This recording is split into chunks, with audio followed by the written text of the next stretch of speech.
Good morning. Ngasigi yumjagation numit ki card ki message yeminar se yumjagation numit aham pada koi ki number se 104 lere aduga color dana green lere ko yumjagation numit sina baya base ado ngasagi aina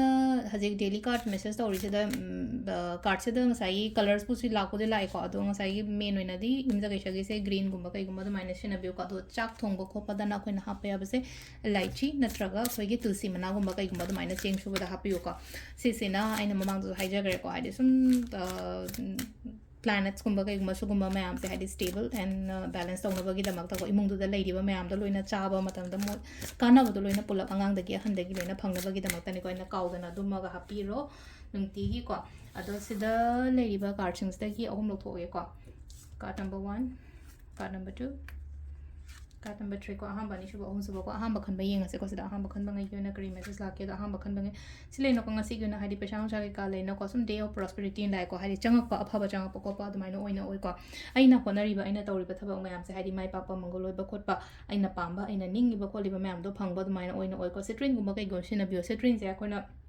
success stone gumba so oina ko string gumba leiba string yawa bracelet gumba legi sibiyo ngase string yawa se ko aduga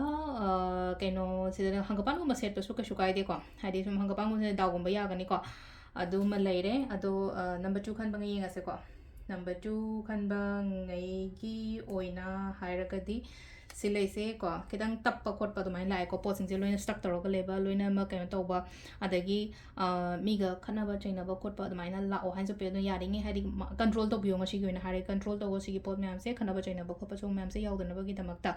ado kedang yet pa pan ba khot pa dumai lai ri ko ango bu ma chu gum ba se lo ngasi se hadi clear oina ba pot se ko aduga last ki ko number 3 ko number 3 kan bangai yona silai se no ba ideas kumba kai gumba yam lai ko adu ma'am do hadi phasana execute tawraga hadi thabak to proper plan tawraga thabak to biu ko aina aingon da lai ba ideas or traga kino ma'am se aina je khali ba kholi ma'am se thabak oina pang thu ba ko sisina koi card ki message le ko timing le ki phung manga ga minute yang khai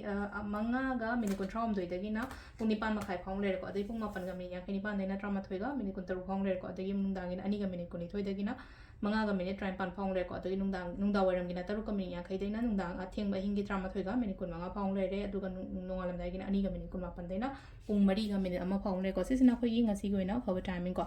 adu se le re khoi gi daily card message ma'am thank you